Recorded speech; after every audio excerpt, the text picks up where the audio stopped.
إن الحمد لله نحمده ونستعينه ونستغفره ونؤمن به ونتوكل عليه ونعوذ بالله من شرور أنفسنا ومن سيئات أعمالنا من يهده الله فلا مضل له ومن يضلل فلا هادي له أي فلن تجد له وليا مرشدا ونشهد أن لا إله إلا الله وحده لا شريك له هو الذي لا ضد له ولا ند له لا مثل له ولا مثيل له لا وزير له ولا كفيل له لا شبه له ولا شبيه له لا ولد له ولا والد له وهو الواحد الفرد الصمد لم يلد ولم يولد ولم يكن له كفوا أحد ونشهد أن سيدنا ونبينا وحبيبنا وبشيرنا ونذيرنا وطبيبنا وطبيب أرواحنا وحبيبنا وحبيب ربنا محمدًا عبد الله ورسوله أرسله بالحق بشيرا ونذيرا وداعيا إلى الله بإذنه وسراجا منيرا أما بعد فقد قال الله تعالى في كلامه المجيد وفي فرقانه الحميد أعوذ بالله من الشيطان الرجيم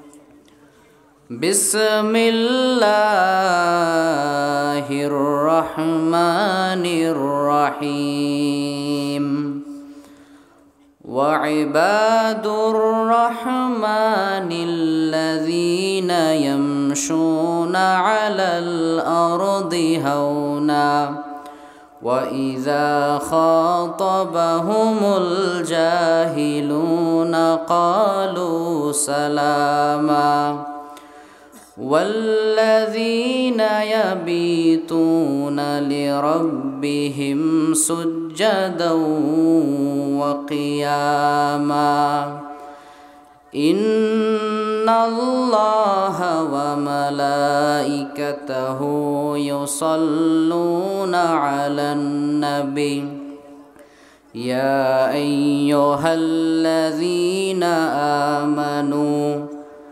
صلوا عليه وسلموا تسليما পড়েন সবাই আল্লাহুম্মা সাল্লি আলা মুহাম্মাদ ওয়া আলা আলি মুহাম্মাদ কামা সাল্লাইতা আলা ইব্রাহিম ওয়া আলা আলি ইব্রাহিম ইন্নাকা হামিদুম মাজিদ আল্লাহুম্মা বারিক আলা মুহাম্মাদ وعلى آل محمد كما باركت على إبراهيم وعلى آل إبراهيم إنك حميد مجيد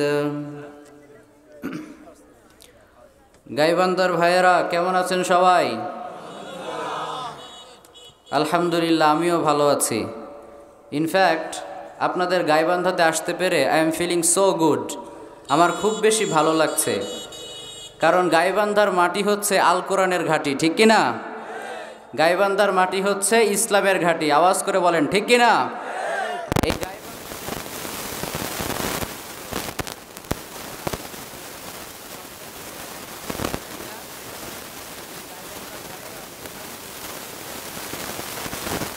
ফুল দিয়ে দেখিয়ে দিয়েছিল গাইবান্ধার ছেলেরা চাইলে গোটা বিশ্বকে ঝাঁকি দিয়ে কাঁপিয়ে দিতে পারে। চিল্লা বলেন ঠিক কিনা?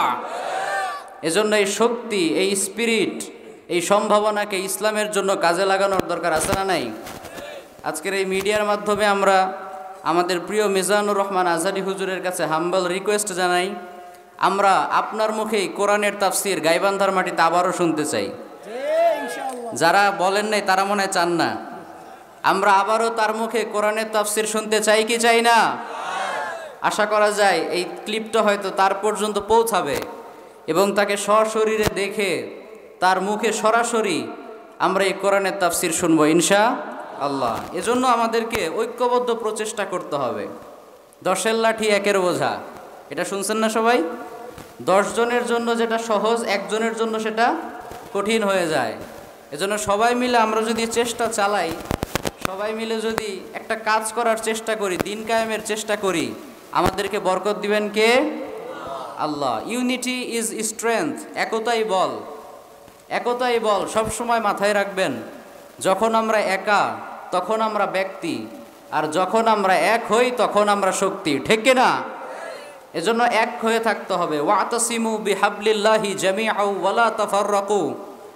আল্লাহ বলেছেন সবাই মিলে ঐক্যবদ্ধভাবে আমার রজ্জুকে আঁকড়ে ধরো, বিভক্ত হয়েও না, কারণ বিভক্ত হলেই বিপদ, ঠিক কিনা?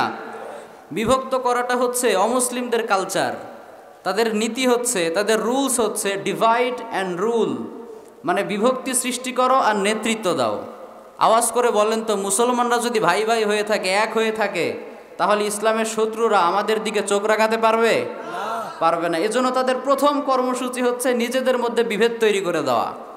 আজকে দেখেন ছোট ছোট মাসালাকে কেন্দ্র করে, ছোট ছোট বিষয়কে কেন্দ্র করে আমাদের সমাজে কাদা ছড়াছড়ি আছে না নাই? তারা আজকে সফল। আমরা ভাইয়ে ভাইয়ে মারামারি করি আর তারা দূরে থেকে হাততালি দেয়, ঠিক কিনা?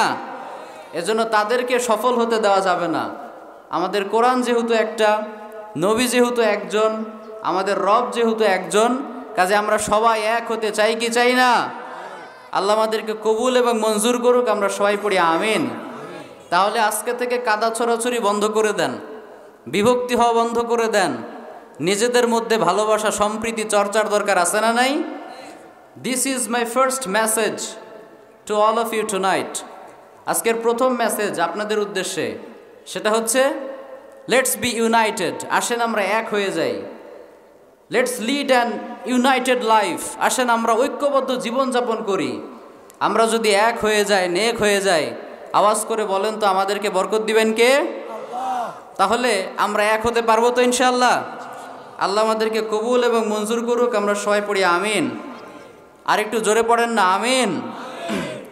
ছোট সাতাইল বাতাইল ফুটানি বাজার কেন্দ্রীয় জামে মসজিদের উন্নয়নে আজকের এই মাহফিল। আপনাদের এই বাজারের নাম ফুটানি বাজার নাকি? আপনারা ওখানে গিয়ে ফুটানি দেখান নাকি? হ্যাঁ, ফুটানি দেখাইতেই পারেন, কারণ ফুটানি দেখানোর মতো কাজই তো আপনারা করেন, ঠিক কিনা? তো একটু একটু ফুটানি দেখানো যাইতেই পারে, মাশাআল্লাহ। তো 10ম বার্ষিকী, এই যে দেখছেন ফুটানির কাজ, 10টা বছর একাধারে তাফসিরুল কোরআন চলছে, মাশাআল্লাহ। কিয়ামত পর্যন্ত এই ধারাবাহিকতা অব্যাহত থাকুক, এটা আমরা চাই কি চাই না? তো এজন্য আমাদেরকে শক্তি, বুদ্ধি, শ্রম, টাকা পয়সা যার যেভাবে সম্ভব এই মাহফিলকে সার্থক করার জন্য আমাদেরকে চেষ্টা করতে হবে ইনশাআল্লাহ। পড়েন।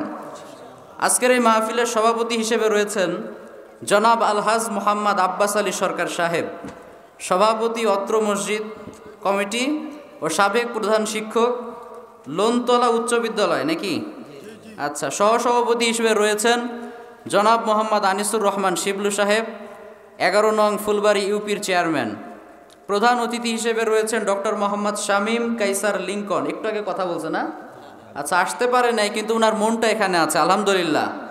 ইসলামের সাথে যারাই আছে, সশরীরে হোক আর দূর থেকে হোক, তাদের জন্যই আমাদের হৃদয়ে ভালোবাসা আছে না নাই? কেউ প্রবাসে থেকেও যদি আমাদেরকে ইসলামের জন্য হেল্প করে তার জন্য দোয়া আছে না? শুধু প্রবাসে কেন, একটা অমুসলিমও যদি আমাদের কাজে হেল্প করে তার জন্য আমাদের ভালোবাসা আছে না নাই? ওয়া তাআওয়ানু আলাল বিররি ওয়াত তাকওয়া ওয়ালা তাআওয়ানু আলাল ইসমি ওয়াল উদওয়ান। আল্লাহ বলেছেন ভালো কাজে সহযোগিতা করো। আল্লাহ কি বলেছেন? ভালো মানুষকে সহযোগিতা করো। কথা মনে হয় বোঝে নাই। আল্লাহ কি বলেছেন? ভালো মানুষকে সহযোগিতা করতে, না ভালো কাজে সহযোগিতা করতে? ভালো কাজে। একটা ভালো মানুষও যদি খারাপ কাজ করে আমি তাকে সাপোর্ট করব না, ঠিক কি না? আর একটা খারাপ মানুষের দ্বারাও যদি কোনো ভালো কাজ হয় আমার মন থেকে তাকে সাপোর্ট করার দরকার আছে না নাই? তো কেউ যদি আমাদেরকে সাপোর্ট করে তার জন্য আমাদের মন থেকে ভালোবাসা আছে, দোয়া আছে, আমরা তার জন্য দোয়া করি আমরা যেন তাকে এর পরবর্তীবার পাই ইনশাআল্লাহ। আল্লাহ আমাদের সবাইকে কবুল করুক, আমরা পড়ি আমিন। বিশেষ মেহমান হিসেবে রয়েছেন জনাব মোহাম্মদ ফারুক আহমেদ সাহেব এবং রয়েছেন জনাব মোহাম্মদ সানোয়ার হোসেন দীপু ভাই। এছাড়াও আরও অনেকে অতিথিবৃন্দ রয়েছেন, মঞ্চে আরও অনেকে রয়েছেন। সবার নাম ধরে ধরে যদি আমি সেপারেটলি আলাদা আলাদাভাবে শুকরিয়া আদায় করতে পারতাম ভালো লাগতো, কিন্তু আসলে আমাদের হাতে সময় খুবই কম আর কথা অনেক বেশি।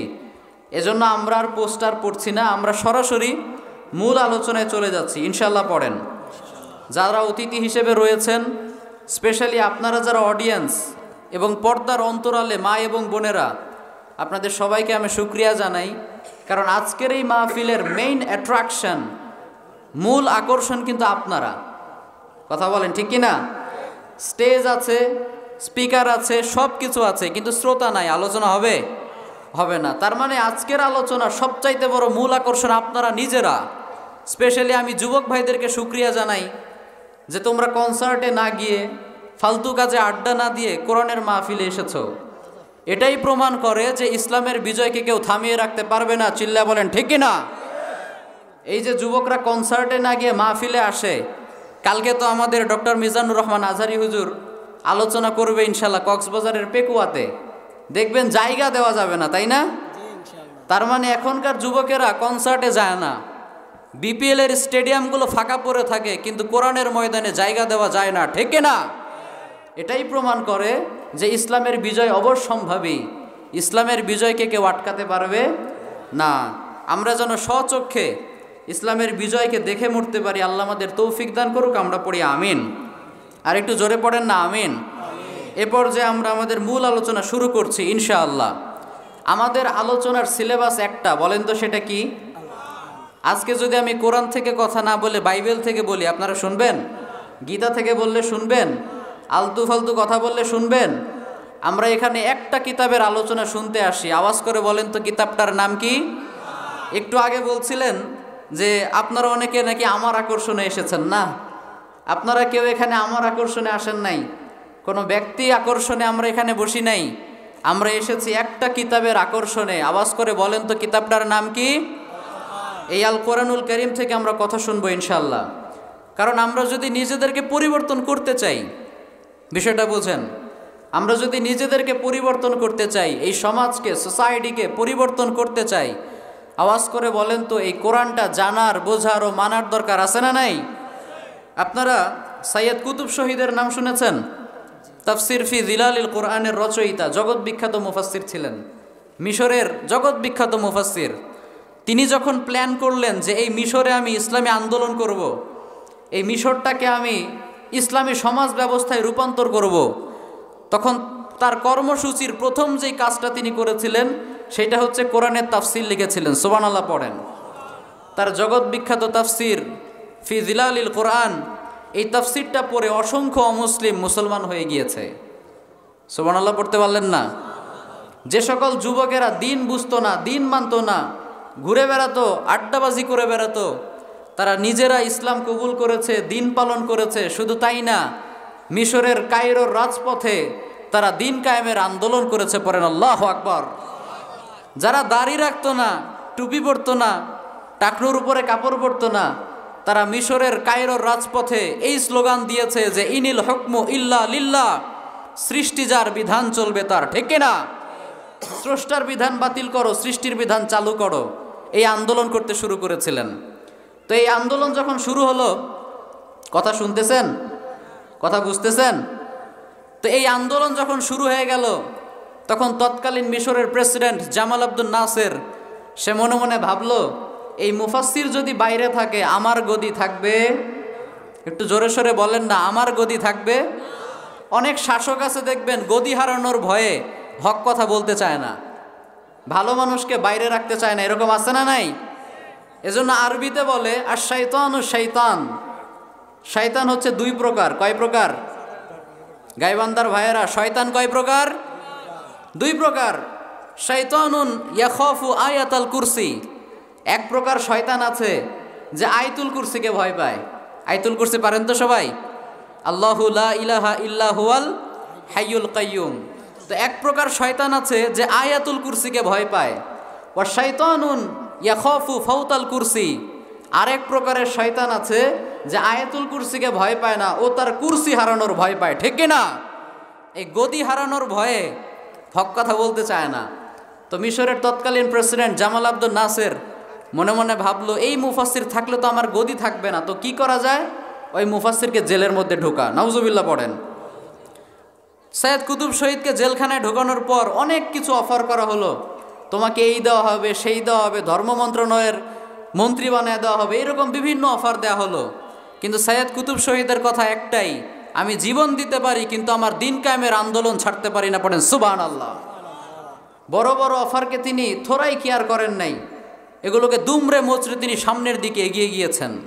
এজন্য ওই সৈয়দ কুতুব শহীদের উত্তরসূরি হিসেবে আমরাও দিন কায়েমের আন্দোলন করতে চাই কি চাই না? আমরা দিন কায়েমের আন্দোলন করতে চাই কি চাই না? কোনো বাতিল, কোনো শত্রু, কোনো জালেমের রক্তচক্ষুকে আমরা দিন কায়েমের আন্দোলন করতে গিয়ে ভয় পাই না।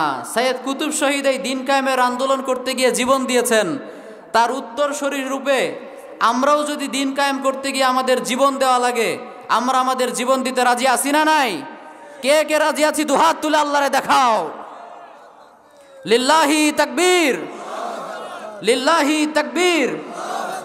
আল কোরআনের আলো, আল হাদিসের আলো, আমার নেতা তোমার নেতা, লিল্লাহি তাকবীর। তাহলে আমরা দিন কায়েমের আন্দোলন করতে গিয়ে আমাদের জীবন দিতেও রাজি আছি না নাই? সৈয়দ কুতুব শহীদ রাহিমাহুল্লাহ তিনি জীবন দিতে প্রস্তুত হয়ে গেলেন। তাকে ফাঁসির আসামি হিসেবে নিযুক্ত করা হলো, ফাঁসির ঘোষণা দেওয়া হলো। নির্ধারিত দিন যেদিন চলে আসলো, সেই দিন ফাঁসি দেওয়ার কিছুক্ষণ পূর্বে জেলখানার নিয়োগপ্রাপ্ত ইমাম এসে বলে, আপনার একটু পরে ফাঁসি হবে, আপনি পড়েন লা ইলাহা ইল্লাল্লাহ, আমি আপনাকে কালেমা পড়াতে এসেছি, আপনি কালেমা পড়েন। তখন সৈয়দ কুতুব শহীদ বললেন, তুমি আমাকে কালেমা শেখাতে এসো না, তুমি আমাকে কালেমা শেখাতে এসো না। কালেমা আমি তোমার চেয়ে অনেক ভালো করে বুঝি। যেই কালেমা পড়ানোর কারণে সরকার তোমারে বেতন দেয়, সেই একই কালেমার এক্সপ্লেনেশন ব্যাখ্যা করার কারণে আমারে ফাঁসির কাস্টে ঝুলতে হয়। তোমার কালেমা তোমারে মাসে মাসে টাকার বান্ডিল দেয়, আর আমার কালেমা আমারে ফাঁসির কাস্টে ঝুলায়। তার মানে তোর কালেমা আমার কালেমা এক কালেমা না। চিল্লা বলেন ঠিক কিনা? কালেমায় কালেমায় পার্থক্য আছে না নাই? ইমানে ইমানে পার্থক্য আছে না নাই? দেখেন সৈয়দ কুতুব শহীদের ইমান এতটা মজবুত যে উনার ইমান উনাকে দিয়ে কোরআনের তাফসির লিখিয়েছে, আর আমাদের ইমান এতটা দুর্বল যে মাসের পর মাস এই কোরআনটা বুক শেলফে পড়ে থাকে, একবার ধরতেও মনে চায় না। আছে না নাই? এজন্য ইমানটাকে আমরা যদি মজবুত করতে চাই, আমাদের কোরআন জানতে হবে, কোরআন বুঝতে হবে। তো আজকের এই তাফসিরুল প্রোগ্রামে আমরা কোরআন থেকে কিছু কথা শুনবো ইনশাআল্লাহ। আজকে আমরা যে সূরা থেকে কথা শুনবো, সেই সূরাটার নাম হচ্ছে সূরাতুল ফুরকান। সূরাটার নাম সবাই বলতে পারেন নাই? সূরাটার নাম সূরাতুল ফুরকান। ফুরকান মানে হচ্ছে আল ফারিকু বাইনাল হাক্কি ওয়াল বাতিল, the criterion between right and রং, যে সত্য এবং মিথ্যার মাঝে পার্থক্য তৈরি করে দেয়, হক এবং বাতিলকে আমাদের সামনে পরিষ্কার করে দেয়, সেটাকেই বলে ফুরকান। সেটাকে কি বলে? ফুরকান। এটি হচ্ছে কোরআনের 25 নম্বর সূরা। 114টা সূরার মাঝে 25 নম্বর সূরা। এই সূরাতে মোট আয়াত রয়েছে 77টি, আর রুকু রয়েছে 6টি। তো এতগুলো আয়াত নিয়ে কি কথা বলা সম্ভব? সম্ভব না। এজন্য আজকে আমরা শেষ রুকু 6 নম্বর রুকু থেকে কিছু কথা শুনবো ইনশাআল্লাহ। পড়েন, আর একটু জোরে পড়েন না ইনশাআল্লাহ। এই 6 নম্বর রুকুতে আল্লাহ তাআলা তার প্রিয় বান্দাদের গুণাবলী উল্লেখ করেছেন। এমন 12টি গুণাবলী উল্লেখ করেছেন, অ্যাট্রিবিউটস, অ্যাটিটিউডস, এগুলো উল্লেখ করেছেন, যেগুলো আমরা যদি আমাদের বাস্তবিক লাইফে অ্যাপ্লাই করতে পারি, ইমপ্লিমেন্ট ঘটাতে পারি, আমরা আল্লাহর প্রিয় হয়ে যাব। সুবহানাল্লাহ পড়েন। একটু আওয়াজ করে উত্তর দিয়ে বলেন তো, আমরা আল্লাহর প্রিয় হতে চাই কি চাই না?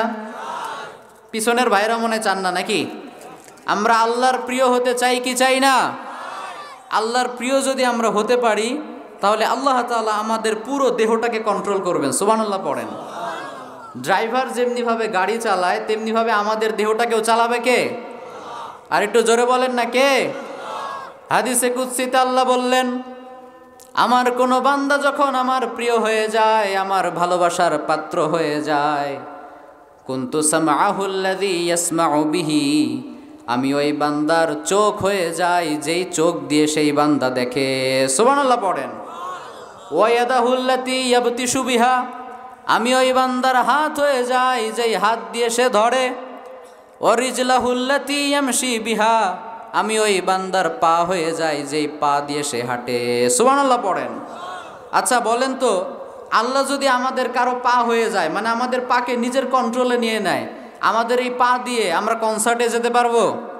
কথা বলে না, কনসার্টে যেতে পারবো? জুয়ার আড্ডায় যেতে পারবো? খারাপ কোনো জায়গায় যেতে পারবো? আল্লাহ যখন আমাদের পাকে কন্ট্রোলে নিয়ে নেবেন, তখন আমাদের এই পা যেতে চাইবে মসজিদে, আমাদের এই পা যেতে চাইবে মাদ্রাসাতে, আমাদের এই পা যেতে চাইবে মাহফিলের দিকে। আওয়াজ করে বলেন ঠিক কিনা? আল্লাহ যখন আমাদের হাতকে কন্ট্রোল করবেন, তখন আমাদের হাত দিয়ে সিগারেট ধরতে পারবো? এই হাত দিয়ে তখন আমরা মদের বোতল ধরতে পারবো না। এই হাতটা তখন আমরা অসহায় ব্যক্তির সাহায্যে আগিয়ে দিব, ঠিক কিনা? আল্লাহ যখন আমাদের কানকে কন্ট্রোল করবেন, তখন আমাদের গান শুনতে মনে চাইবে না। আল্লাহ যখন আমাদের কানকে কন্ট্রোল করবেন, তখন আমাদের অশ্লীল কথা শুনতে মনে চাইবে না। তখন এই কান দিয়ে আমাদের কোরআন তেলাওয়াত শুনতে মনে চাইবে। সুবহানাল্লাহ পড়েন। এজন্য আমরা আল্লাহর প্রিয় হতে চাই কি চাই না? আসেন, এই 12টা গুণাবলী আমরা মনোযোগ দিয়ে শুনি, আর যাওয়ার সময় মাহফিলের প্যান্ডেলে রেখে চলে যাই নাকি? হ্যাঁ, শুনলাম অনেকগুলা, যাওয়ার সময় পকেটে করে না নিয়ে গিয়ে প্যান্ডেলে রেখে চলে যাব নাকি? যাওয়ার সময় সাথে করে নিয়ে যাওয়ার দরকার আছে না নাই? আসেন আমরা সংক্ষেপে 12টা গুণাবলী জানি এবং আল্লাহর প্রিয় হওয়ার চেষ্টা করি। আল্লাহ আমাদের তৌফিক দান করুক, আমরা পড়ি আমিন। 12টা গুণের মধ্যে প্রথম যে গুণটা আল্লাহ তাআলা বলেছেন, সেটা হচ্ছে, আপনারা মনে হয় ঝিমায় গেছেন অনেকক্ষণ কথা শুনতে শুনতে, একটু তাকবীর দিয়ে আসেন, আমরা এনার্জেটিক হয়ে যাই। তাকবীর দিতে রাজি আছেন তো ইনশাআল্লাহ? আল্লাহ বলেছেন, ওয়ারাব্বাকা ফাকাব্বির, glorify the name of your lord, তোমার রবের নামের তাকবীর দাও। এজন্য আসেন আমরা তাকবীর দেই। প্রথমে 3টা তাকবীর দিব অবিবাহিতরা। কারা? অবিবাহিত। সিঙ্গেল আছো না তোমরা? কই সিঙ্গেল কে কে দেখি একটু হাত তোলো তো। হাই হাই, তোমাদের কারো বিয়ে টিয়া হয় নাই? এই শীতেও বিয়ে করতে পারো নাই? হাই আল্লাহ। তো আমরা প্রথমে তাকবীর দিব সিঙ্গেলরা, দেখি কাদের জোর বেশি। এরপরে দিব যারা ডাবল আছি তারা। আজকে দেখা যাবে কাদের গায়ের জোর বেশি। রাজি আছেন তো ইনশাআল্লাহ? আমার সিঙ্গেল ভাইয়েরা তাকবীর দাও, লিল্লাহি তাকবীর। মাশাআল্লাহ। গাইবান্দার ছেলেরা এক একটা বাঘের বাচ্চা, ঠিক কিনা? তাকবীর দাও, লিল্লাহি তাকবীর, লিল্লাহি তাকবীর। এইবার বিবাহিতদের পালা। আসেন দেখি কারা জিতে, লিল্লাহি তাকবীর। মাশাআল্লাহ, বিবাহিতদের গায়ের জোর মনে একটু বেশি। সিঙ্গেল তোমরা তো ফেল। আসো সবাই মিলেই তাকবীর দেই, লিল্লাহি তাকবীর, লিল্লাহি তাকবীর। তো প্রথম যে গুণটার কথা বলছি সেটা হচ্ছে আল্লাযীনা ইয়ামশুনা আলাল আরদি হাওনা। আল্লাহ বললেন, আমার প্রিয় বান্দার প্রথম গুণ হচ্ছে, আমার প্রিয় বান্দারা যখন রাস্তা দিয়ে চলাফেরা করে, বিচরণ করে, তখন তারা অহংকার করে না, দাম্ভিকতা প্রদর্শন করে না, বিনয়ের সাথে চলাফেরা করে। সুবহানাল্লাহ পড়েন।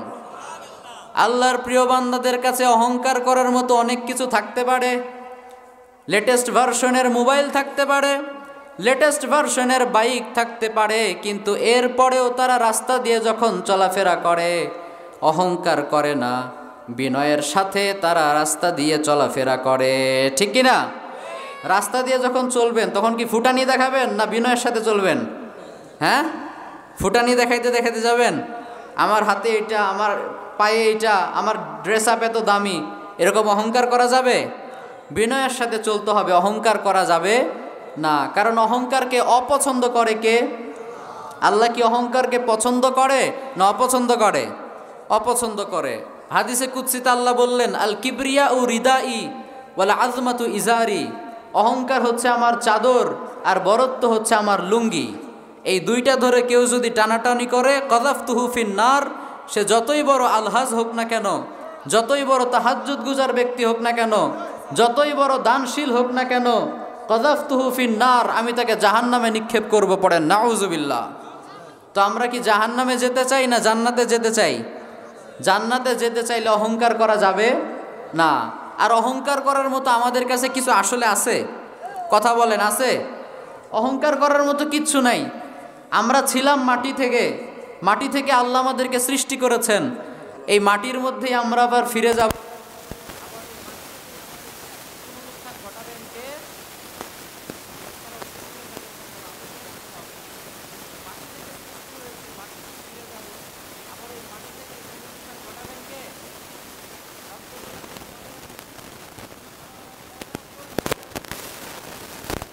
নুঈদুকুম ওয়া মিনহা নুখরিজুকুম তারাতান উখরা।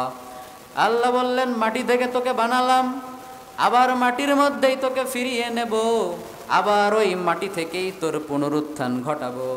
এজন্য অহংকার করার মতো কিছুই আমাদের নাই, ঠিক কি না? মাটি থেকে এসেছি, আবার মাটিতে চলে যাব, মাঝখানে কিছুদিন প্রস্রাব পায়খানা বয়ে বয়ে বেড়াই। কি বলেন? আমাদের পেটের মধ্যে কি থাকে? প্রস্রাব পায়খানা থাকে না? তার মানে মাটি থেকে উঠেছি, মাটিতেই মিশে যাব, মাঝখানে কয়েকদিন টয়লেট বয়ে বয়ে বেড়াই, তাই না? এজন্য অহংকার করা যাবে না। অহংকার করার মতো কিচ্ছু আমাদের নাই। অহংকারকে আল্লাহ পছন্দ করেন না। বিশ্বে এত বড় বড় জালেম শাসক পৃথিবীতে এসেছিল, যারা অহংকার করেছিল, তারা কি বর্তমানে আছে না নাই? নাই, মাটির সাথে মিশিয়ে দিয়েছেন কে? আল্লাহ বলেছেন, হাল আতা আলাল ইনসানি হিনুম মিনাত দাহর লাম ইয়াকুন শাইয়্যাম মাযকুরা। বান্দা, তুই যে অহংকার করিস, তুই কি এটা একবার মাথায় রাখিস না যে একটা সময় তোর জীবনে ছিল যখন তুই কিছুই ছিলি না, ঠিক কি না? আজকে যেই পরিচয়ের আমি গর্ব করি, যেই ডিগ্রি নিয়ে দাপট দেখাই, যেই ক্ষমতার কারণে আমি মানুষকে মানুষ মনে করতে চাই না, একটা সময় কি সেগুলো আমার ছিল? কিচ্ছু ছিল না, আমি অস্তিত্বহীন ছিলাম। এই অস্তিত্বহীন থেকে আমাকে অস্তিত্ব আনলেন কে?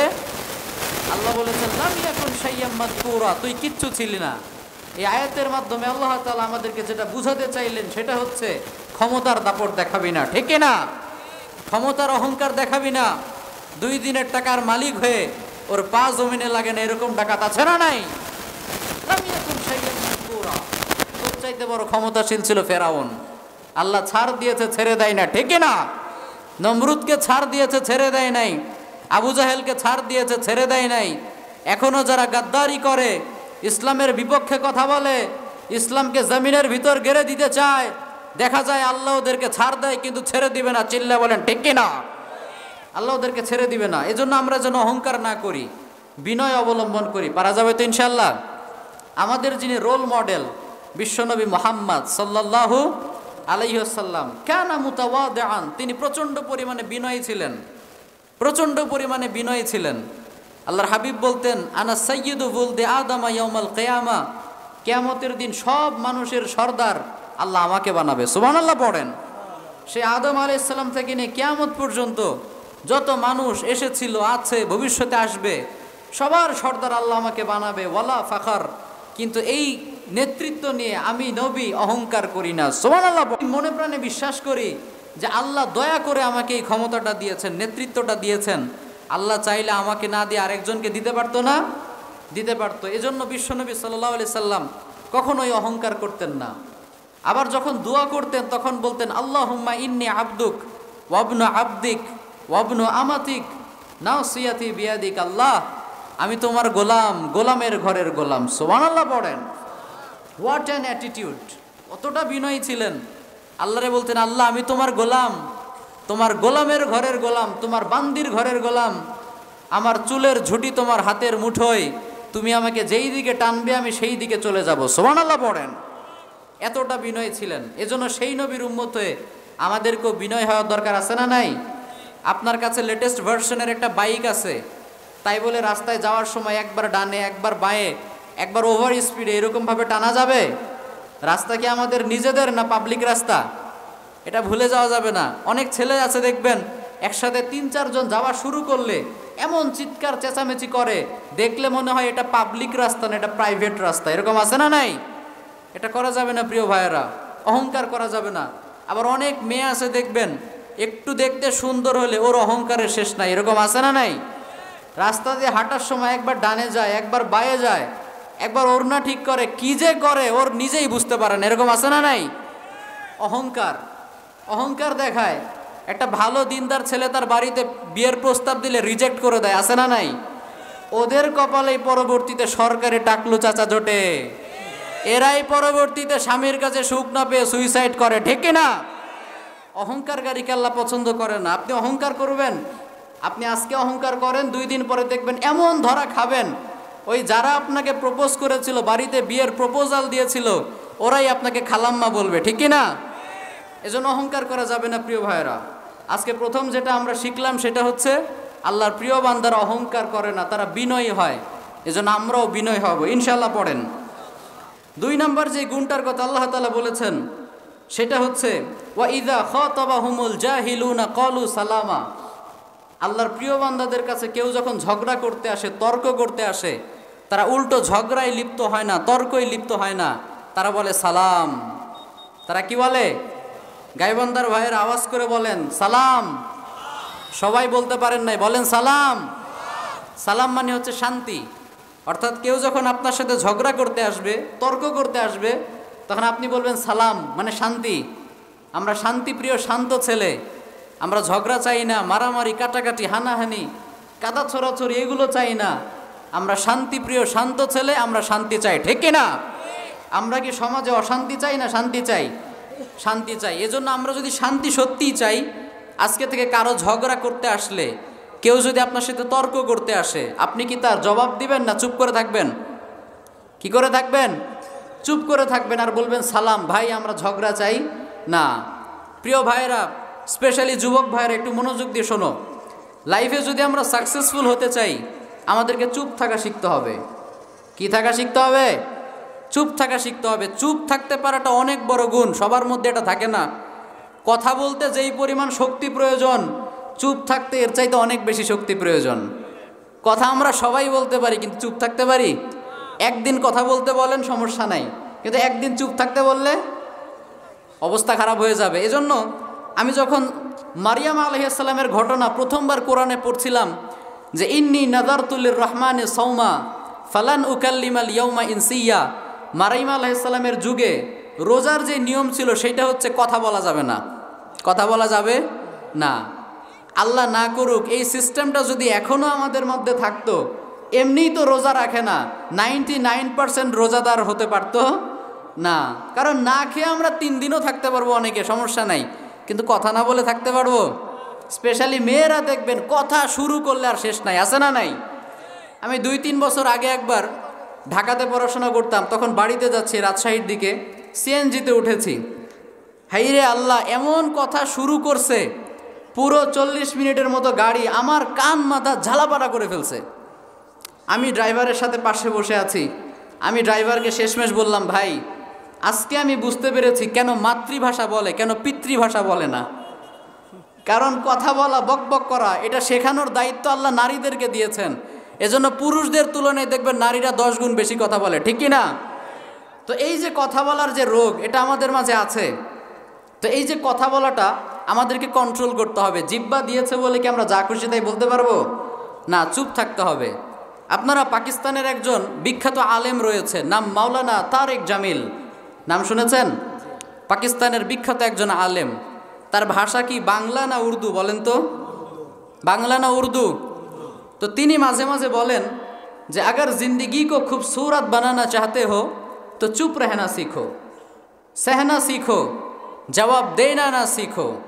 ये कह दिया, वो कह दिया, मुझे ही क्यों कहा, ऐसा मत करो। अपने लक्ष्य पर अटल रहो।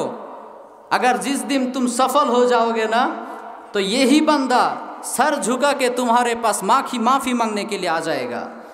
তিনি বলেন যে জীবনে সফল হতে চাইলে চুপ থাকতে শেখো। কে কি বলল, কে কি বলল, এগুলোকে ইগনোর করো। সবার কথা গায়ে মেখো না। তুমি তোমার লক্ষ্যে অটল থাকো।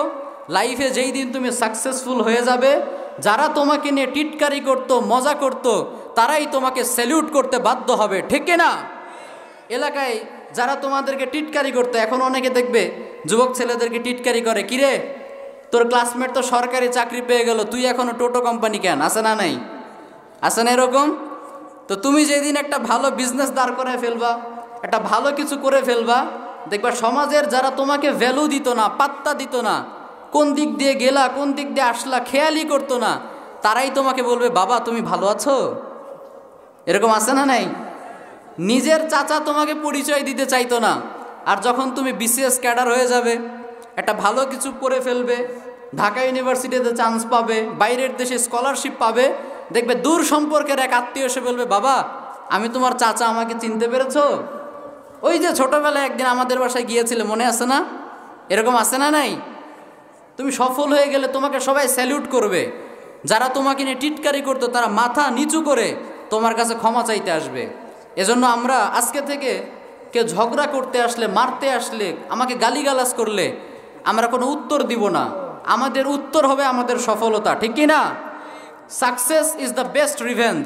সফলতার চাইতে বড় কোনো প্রতিশোধ পৃথিবীতে হতে পারে না।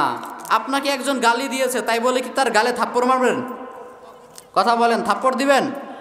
আপনি যেদিন সফল হয়ে যাবেন না, আপনার এই সফলতাটাই অটোমেটিকলি ওই যে আপনাকে ঠাট্টা করতো তার দুই গালে দুইটা থাপ্পড় দিয়ে দিবে, ঠিক না?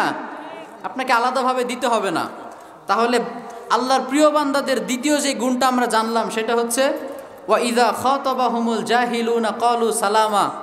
আজকে থেকে কেউ ঝগড়া করতে আসলে আমরা উল্টা ঝগড়া করব না প্রিয় ভাইয়েরা, আমরা বলবো সালাম। আমরা কি বলবো? সালাম। আপনাকে একজন বলল ভাই 5 আর 5 কত হয়? আপনি বললেন 10। এখন সে যদি বলে না 5 আর 5 যোগ করলে 12 হয়, আপনার কিছু করার আছে? আপনার কি দরকার ওকে নিজের খেয়ে নিজের পরে ওকে বুঝানোর? 5 আর 5 10 হয়, আপনি বলে দিয়েছেন না, আপনার কাজ হয়ে গেছে। এখন সে মানলেও আপনার কোনো লাভ নাই, আর না মানলেও কোনো লস নাই। তো খামাখা আমি কেন বুঝাতে যাব? আমার টাইমের দাম আছে না নাই? আছে। আবার আল্লাহর হাবিব বললেন আনা জাইমুন বিবাইতিন ফি রবাদিল জান্নাহ মান তারাকাল মিরা ওয়া ইন কানা মুহিক্কান। আমি ওই বান্দার জান্নাতের মাঝখানে একটা বিরাট বড় প্রাসাদের জামিনদার হয়ে গেলাম যে ব্যক্তি নিজে হক এটা জানা সত্ত্বেও তর্কে লিপ্ত হয় না। সুবহানাল্লাহ পড়েন। এজন্য আজকে থেকে আমরা তর্কে লিপ্ত হব না। আজকে থেকে আমরা বলবো সালাম। আমরা কি বলবো? সবাই বলেন সালাম। এইটা হচ্ছে 2 নম্বর বৈশিষ্ট্য। 3 নম্বর যে বৈশিষ্ট্যটা আমরা জানবো সেটা হচ্ছে ওয়াল্লাযীনা ইয়াবিতুনা লিরাব্বিহিম সুজদাও ওয়া কিয়ামা। আল্লাহর প্রিয় বান্দারা রাত জেগে জেগে হিন্দি গানের নাচ দেখে না, রাত জেগে জেগে হিন্দি সিনেমা দেখে না, রাত জেগে জেগে কনসার্টে গিয়ে গান বাজনা করে না। আল্লাহর প্রিয় বান্দারা রাতের বেশিরভাগ সময় আল্লাহর জন্য তাহাজ্জুদের নামাজ পড়েন সুবহানাল্লাহ। আমাদের দেখবেন অনেকে পুরো রাত জাগে, ফজরের সময় ঘুমায়, এরকম আছে না নাই? সারা রাত জাগবে আর ঘুমাবে কখন? ফজরের আগে আগে। সারা রাত চলছে, একের পর এক চ্যাটিং চলছে, কেউ কেউ কনসার্টে গিয়ে বসে আছে, কেউ একের পর এক নেটফ্লিক্সে সিনেমা দেখছে, এরকম আছে না নাই? আছে। কিন্তু আল্লাহর প্রিয় বান্দারা কি সিনেমা দেখে না আল্লাহর জন্য ইবাদত করে? আল্লাহর জন্য ইবাদত করে। এই তো এখন শীতকালে দেখবেন কনসার্টের শেষ নাই, আশপাশে অনেক কনসার্ট আছে না নাই? বাংলাদেশে কয়েকদিন আগে হয়ে গেল একটা, সম্ভবত রাহাত ফাতে আলী খান সম্ভবত ওনার নাম, পাকিস্তানের একজন বিখ্যাত সিঙ্গার, বাংলাদেশে এসেছিল গান গাওয়ার জন্য, কনসার্ট করতে। আফসোসের ব্যাপার হচ্ছে সেই কনসার্টে আবার নামাজ পড়ারও জায়গা আছে। নাউজুবিল্লাহ পড়বেন না? অনেকে হয়তো মনে করবে এটা তো ভালো, কনসার্টেও নামাজের জায়গা আছে, ভালো, দেশটা ইসলামিক দেশ হচ্ছে না, বরং এটার মাধ্যমে গান বাজনাকে হালকা বানানো হচ্ছে, ঠিক কিনা? একটা মানুষ যখন বুঝবে যে ওই কনসার্টে নামাজেরও ব্যবস্থা আছে, তার মানে এটার মাধ্যমে ইনডিরেক্টলি, প্রত্যক্ষ না পরোক্ষভাবে এই মেসেজ দেওয়া হচ্ছে যে নামাজি ব্যক্তিও চাইলে গান শুনতে, কথা বলেন, নামাজি ব্যক্তিও চাইলে গান শুনতে। আল্লাহর হাবিব এটার কথাই বলেছেন, শেষ জামানায় এক শ্রেণীর উম্মত বের হবে ইয়াস্তাহিল্লুনাল মাআজিফ, তারা গান বাজনাকে হালাল মনে করবে। এই যে বর্তমানে শুরু হয়ে গিয়েছে কিয়ামতের আলামত, কিয়ামত বেশি দূরে নাই, কিয়ামত কাছে। আল্লাহর হাবিব এটার কথাই বলেছেন যে কিয়ামতের আগে আগে গান বাজনাকে মানুষ হালাল মনে করবে। এই যে দেখেন, মানুষ মনে করবে কনসার্টে যাব, গান শুনবো, গুনাহ হবে, নামাজ পড়ে সব মাফ। এরকম আছে না নাই? দেখছেন শয়তানের ধোঁকা কিভাবে প্রচার। ওই কনসার্ট হচ্ছে হালাল কনসার্ট। বর্তমানে হালাল পন্থায়, হারাম পন্থায় অনেক কিছুকে হালাল করার চেষ্টা করছে। যেমন দেখবেন অনেকে বর্তমানে হালাল পন্থায় গীবত করার চেষ্টা করে। এরকম আছে না নাই? এইদিকে তাকান, মনোযোগ দিয়ে শোনেন। অনেকে দেখবেন গীবত করার শুরুতে বললে তো গীবত হয়ে যায়, কিন্তু না বলেও পারি না। আছে না নাই? বললে যদি গীবত হয় তাহলে বলবেন কেন? থামেন। বললে যদি গীবতই হয় তাহলে বলবেন কেন? আবার অনেকে বলে ভাই কি আর বলবো, বললে তো গীবত হয়, না বলেও পারি না। এরকমভাবে হালাল করা যাবে? এইটা কোনো সিস্টেম হলো না।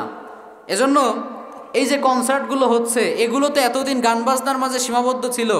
এখন এটাকে ইসলামের একটা লোগো লাগিয়ে, ব্যানার লাগিয়ে এটাকে আরও মারাত্মক বানানোর চেষ্টা করছে, ঠিক কি না?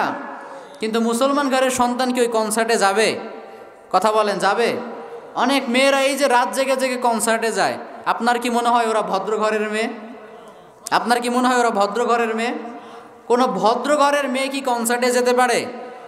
আপনাদের আওয়াজ শুনে তো মনে হয় না ভাই। কোনো ভদ্র ঘরের মেয়ে রাতের বেলা কনসার্টে যেতে পারে? যেই মেয়েটা কনসার্টে যায় ওর বাবা বেঁচে আছে, এটা আমি বিশ্বাসই করি না। কারণ ওর বাবা যদি বেঁচে থাকে ওকে কেন বাধা দেয় না, ঠিক কি না? জন্ম তো পাগলও দিতে পারে, তাই বলে কি বাবা হওয়া যায়? বাবা হতে গেলে সন্তানকে কন্ট্রোল করার যোগ্যতা থাকার দরকার, আছে না নাই? তুমি তোমার মেয়েকে কন্ট্রোল করতে পারো না, সন্তানকে কন্ট্রোল করতে পারো না। কে বলেছে তোমাকে বাচ্চা জন্ম দিতে? বাচ্চা জন্ম দেওয়া তো তোমার কাজ না, বাচ্চা জন্ম দেওয়া পুরুষের কাজ, ঠিক কি না? মেয়েকে কন্ট্রোল করতে পারে না, সে তো পুরুষই না, সে হলো হিজড়া। সে কি? এজন্য কারো যদি মেয়ে এরকম অবাধ্য হয়ে থাকে, বি কেয়ারফুল, সাবধান হয়ে যান। আপনি আলহাজ হয়ে তো লাভ নাই। আপনার মেয়ে যদি এরকম বেপরদায় ঘোরে, ইসলামিক টার্মিনোলজি অনুযায়ী আপনাকে দায়ুস বলা হবে। আর আল্লাহর হাবিব বলেছেন, সালাসাতুন লা ইয়াদখুলনাল জান্নাতা ওয়া লা ইয়াজিদনা রিহাহা। 3 শ্রেণীর ব্যক্তি জান্নাতে তো যাবেই না, জান্নাতের ঘ্রাণও পাবে না। তন্মধ্যে 1 শ্রেণীর ব্যক্তি হচ্ছে আদ-দায়ুস আল্লাযী ইউকিররু ফি আহলিহিল খাবাস। ওই ব্যক্তি, যেই ব্যক্তি তার পরিবারে অশ্লীলতাকে সাপোর্ট করেছে। আপনার মেয়ে আপনার চোখের সামনে দিয়ে এই হিপ হপ স্টাইলে চলে যাচ্ছে, কনসার্টে চলে যাচ্ছে, আপনি বাধা দিচ্ছেন না, আপনি হজ করলেও জান্নাত পাবেন না, ঠিক কি না? এজন্য আমরা যেন আমাদের সন্তানদেরকে কন্ট্রোল করি। আল্লাহ আমাদের তৌফিক দান করুক, আমরা পড়ি আমিন। তাহলে মুমিন বান্দারা রাতের বেলা কনসার্টে ঘুরে বেড়ায় না, 31st নাইটে আনন্দ করতে পারে নাকি? এই যে কয়েকদিন পর 31st নাইট আছে না নাই? 31st নাইটের রাতের বেলা দেখবেন এত অশ্লীলতা, এত বেহায়াপনার চর্চা, পুরো বছরে মনে হয় সেটা হয় না, ঠিক কি না? এত মেয়েরা তাদের সেদিন চরিত্র নষ্ট করে, পুরো বছরেও মনে হয় এতটা ক্ষতি হয় না। তা আপনার মেয়ে, আপনার ছেলে সারা রাত 31st নাইটে ঘুরে বেড়াচ্ছে, ও কি করছে বাবা হিসেবে এটা জানার দরকার আছে না নাই? আছে। এজন্য যে সৎ বাবা হবে, যে প্রকৃত বাবা হবে, সে তার সন্তানকে কন্ট্রোল করবে। সে তার সন্তানকে শেখাবে, বাবা রাতের বেলাটা এরকম মস্তি করে বেড়ানোর জন্য নয়, রাতের বেলাটা আল্লাহর তাহাজ্জুদ পড়ার জন্য, ঠিক কি না? আল্লাহর হাবিব সাল্লাল্লাহু আলাইহি সাল্লাম রাত জেগে জেগে তাহাজ্জুদের নামাজ পড়তেন। আমরা পড়ি তো নাকি? তাহাজ্জুদের নামাজ পড়ি? এই তো মাশাআল্লাহ একজন পাওয়া গিয়েছে। অনেকে মনে মনে বলে, হুজুর ফজরই পড়ি না, আবার তাহাজ্জুদের কথা কন না। প্রিয় ভাইয়েরা, তাহাজ্জুদের নামাজ ফরজ সালাতের পর সবচাইতে দামি নামাজ। আল্লাহর হাবিব সাল্লাল্লাহু আলাইহি সাল্লাম রাত্রি জেগে জেগে তাহাজ্জুদের নামাজ পড়তেন। এতক্ষণ দাঁড়ানোর ফলে তার পা ফুলে ফেটে যাওয়ার উপক্রম হতো। আম্মা জান আয়েশা একবার বললেন, ইয়া রাসূলুল্লাহ লিয়াগফির লাকা আল্লাহু মা তাকাদ্দামা মিন যামবিকা ওয়া মা তাআখার। আপনার তো আগের গুনাহও মাফ, পরের গুনাহও মাফ, আপনি তো মাসুম, আপনি কেন এত রাত জেগে জেগে তাহাজ্জুদ পড়েন? আল্লাহর হাবিব সাল্লাল্লাহু আলাইহি সাল্লাম বললেন, আয়েশা আফালা আকুনু আবদান শাকুরা। আল্লাহ আমাকে এই যে এত নেয়ামত দিয়েছেন, আমি কি আল্লাহ শুকরগুজার বান্দা হব না? সুবহানাল্লাহ। বাড়িতে গিয়ে বলেন, আমি তো কিছুই ছিলাম না, আমি ইয়াতিম ছিলাম, আমি দিশেহারা ছিলাম। এই ইয়াতিমকে আল্লাহ তাআলা এতটা ভালোবেসেছেন যে আল্লাহ আমাকে তার বন্ধু হিসেবে কবুল করে নিয়েছেন। আল্লাহর বন্ধু, কল্পনা করতে পারেন? বর্তমানে ডোনাল্ড ট্রাম্প, তাই না? তার বন্ধু হতে পারলে আমরা নিজেকে অনেক প্রাউড ফিল করতাম না? বাংলাদেশের বর্তমানে যিনি অন্তর্বর্তীকালীন সরকার, ডক্টর ইউনূস স্যার, আপনার সাথে যদি তার ডেইলি কথা হয়, নিজেকে অনেক প্রাউড ফিল হবে না যে এত আন্তর্জাতিক মানের একজন ব্যক্তির সাথে আমার বন্ধুত্ব আছে। এরকম আরও যারা বড় বড় ব্যক্তিত্ব আছে, পাকিস্তানের যদি সরকারের সাথে আপনার কল হয়, কথা হয়, নিজের কাছে অনেক ভালো লাগবে। তো যেই ব্যক্তিটা আল্লাহর বন্ধু, তার কি পরিমাণ সম্মান! আল্লাহু আকবার। তো তিনি বলেন যে আমার তো কিছুই ছিল না, আমি ইয়াতিম, আল্লাহ আমাকে তার বন্ধু বানিয়েছেন, আল্লাহ আমাকে পথ দেখিয়েছেন, আমাকে শুধু রসুলই বানান নাই, আমাকে সাইয়্যিদুল মুরসালিন বানিয়েছেন, রসুলদের সর্দার বানিয়েছেন। সুবহানাল্লাহ পড়েন। তো দিনের বেলা তো আল্লাহর অনেক শুকরিয়া আদায় করি, কিন্তু আমার মন ভরে না, আমার মন ভরে না। এজন্য রাতের বেলা ওভারটাইম ডিউটি করি, সারাদিন শুকরিয়া আদায়ের পর রাতের বেলাও আমি দীর্ঘ রাত জেগে জেগে তাহাজ্জুদ পড়ে আল্লাহ শুকরিয়া আদায় করি। পড়েন সুবহানাল্লাহ। এই ছিল আমাদের নবী। আর উনার নবীর ওই নবীর উম্মত হয়ে আজকে আমরা শুকরিয়া আদায় করতে জানি না, খালি কমপ্লেন করি, অভিযোগ করি। আছে না নাই? পাইলাম না, হইল না, আমার কলিগ আজকে চাকরি পেয়ে গেল, আমি পেলাম না, আমার ছোট বিয়ে করে ফেললো, আমি এখনো সিঙ্গেল। এরকম আছে না নাই?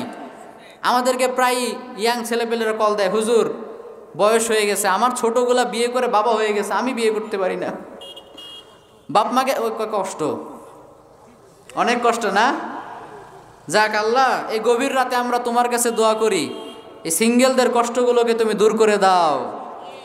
এই শীত শেষ হওয়ার আগেই তুমি তাদেরকে ডাবল বানিয়ে দাও। পড়েন আমিন। সিঙ্গেলরা আসলে অনেক কষ্টে আছে, আমাদেরকে কল দিয়ে শেয়ার করে। কয়েকদিন আগে আমাকে একজন কল দিয়ে বলে, হুজুর আমি অনেক চেষ্টা করেছি আপনার সাথে যোগাযোগ করার, আলহামদুলিল্লাহ আজকে হলো, আমি আপনাকে একটা কথা বলতে চাই। আমি বললাম কি বলেন? বলে হুজুর আপনি কয়েকদিন আগে একবার বলেছিলেন যে বিয়ে করার জন্য পারফেক্ট টাইম হচ্ছে কোরবানির ঈদ, আপনার মনে আছে? পর আমি বললাম মনে থাকবে না, এইটা নিয়ে বাংলাদেশে তোলপাড়।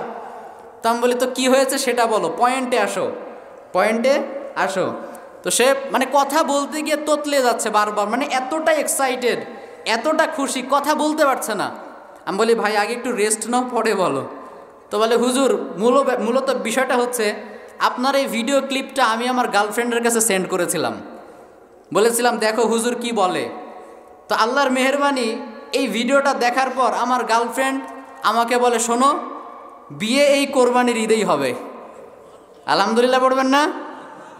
আমরা দুইজনের ফ্যামিলিতে জানালাম, প্রথমে একটু কষ্ট হচ্ছিল, কিন্তু আলহামদুলিল্লাহ শেষমেশ আমাদের বিয়েটা কোরবানির পরের দিন হয়ে গিয়েছে। আলহামদুলিল্লাহ পড়েন। বলে হুজুর আপনি আমার জীবনে সবচেয়ে বেশি উপকার করেছেন, আমি আপনাকে বিয়ের দাওয়াত দিতে পারি নাই, আমার যে কি কষ্ট, বাচ্চা হলে দিব ইনশাল্লাহ। তো এগুলো নিয়ে অনেকে আসলে বুঝতে চায় না। অনেকে বলে হুজুর গার্লফ্রেন্ডকে মেসেজ দিতে বলে, আরে ভাই আমি তো এমন কাউকে বলি নাই যে সিঙ্গেল, যার গার্লফ্রেন্ড আমি তাকে বলি নাই। তো আমি বলেছি যেই ছেলেটা অলরেডি প্রেম করে, সারা রাত মেসেজ দেয়, তখন দোষ নাই, আর যখন বলে আমি তোমাকে বিয়ে করতে চাই তখনই দোষ। এরকম আছে না নাই? তো আমি বলেছিলাম যে একটা হারাম সম্পর্ককে হালাল করার পন্থা দুইটা, হয় বিয়ে করতে হবে না হয় ব্রেকআপ করতে হবে। এখন ব্রেকআপ তো অনেকে করতে চায় না, তো বিয়েটাই যদি দেওয়া যায় তো ব্রেকআপের আবার দরকার কি? ঠিক কি না? প্রেম তো করেছেই বিয়ে করার জন্য, তো ব্রেকআপ করার জন্য কি বিয়ে করছে? প্রেম করছে? বিয়েটাই যদি দেওয়া হয় তাহলে তার সমস্যা থাকে না। কিন্তু হ্যাঁ, যদি এমন হয় যে লং টাইম রিলেশনশিপ, এখনও 2 বছর পরে বিয়ের প্ল্যান, তাহলে প্রেম করা যাবে না, মেসেজ দেওয়া যাবে না। কিন্তু অনেক দিন মেসেজে কথা হচ্ছে এমনিতেই, আমি বলেছিলাম যে তুমি বলো যে তোমাকে আমি পছন্দ করি, যেহেতু বাঁচবও তোমার সাথে, মরবও তোমার সাথে, কিন্তু হালালভাবে বাঁচতে চাই, হারামভাবে বাঁচতে চাই না।